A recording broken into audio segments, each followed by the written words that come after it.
जब तक उस गुंडे ने आदमी की शर्ट फाड़कर उसकी छाती पर ड्रैगन के आकार का टैटू नहीं देख लिया, तभी उसे एहसास हुआ कि उसने बहुत बड़ी गलती कर दी है। लड़की ने कभी नहीं सोचा था कि उसका हाल ही में रिहा हुआ पिता माफिया गिरोह के सरगना से जुड़ा हुआ है।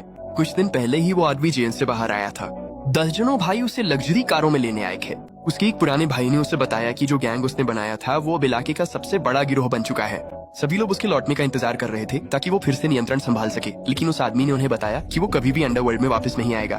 भाई हैरान रह रहे। वे सालों से हर दिन उसका इंतजार कर रहे थे, लेकिन जेल ने उसकी सारी धार खत्म कर दी थी। उस आदमी ने अपने भाई से कहा कि वो ग्रुप को अच्छे से चलाए और कभी भी इसे अपराध का अड्डा न बनने दे। फिर उसने अपने भाई के कंधे पर हाथ रखा और घर की ओर चल पड़ा। उसे याद आया कि जब वो जेल में था उसकी पत्नी के प्रसव के दौरान मृत्यु हो गई थी। उसने अपनी बेटी को बचाने के लिए अपनी जान दे दी थी।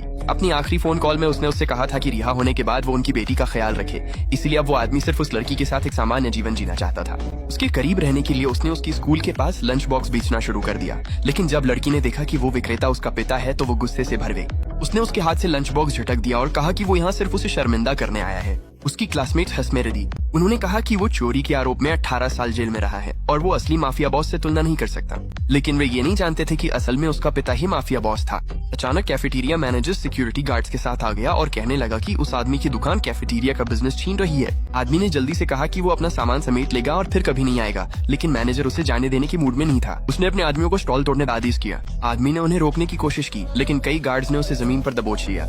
ये देखकर लड़की खुद को रोक नहीं पाई। वो चिल्लाई, अगर वो सच में मर्द है तो आप पलट कर जवाब लो। मैनेजर हैरान रह गया कि एक लड़की इस तरह बोलने की हिम्मत कर सकती है। उसने अपने आदमियों से कहा कि रुक जाओ और पहले लड़की को पकड़ो। आदमी तुरंत उठकर लड़की की रक्षा करने के लिए खड़ा हो गया। उसने मैनेजर से हरजाना भरने और लड़की को ना छूने की विनती की। उसका लगाव देख मैनेजर ने कहा कि अब वे उससे और बुरा बर्ताव करेंगे, लेकिन झगड़े के दौरान उसने आदमी के सीने पर ड्रैगन का टैटू देख लिया। उसी पल उसे एहसास हुआ कि उसने हद पार कर दी है, क्योंकि सालों पहले ही ग्रुप ने ऐलान कर दिया था कि बॉस के अनोखे टैटू की नकल कोई नहीं कर सकता। लड़की अविश्वास में एक तरफ खड़ी रह गई, लेकिन मैनेजर ने जल्दी ही खुद को ये यकीन दिला लिया कि ये हारा हुआ आदमी माफिया बॉस हो ही नहीं सकता।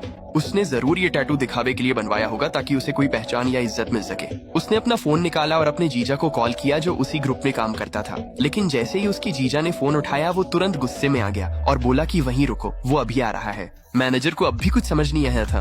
उसने घमंड से उस आदमी से कहा कि आज उसकी खैर नहीं है। ये सुनकर लड़की घबरा गई। उसने उस आदमी से जल्दी जाने की मिन्नत की क्योंकि वे उस ग्रुप से पंगा नहीं ले सकते थे, लेकिन मैनेजर ने उसे चुप रहने को कहा।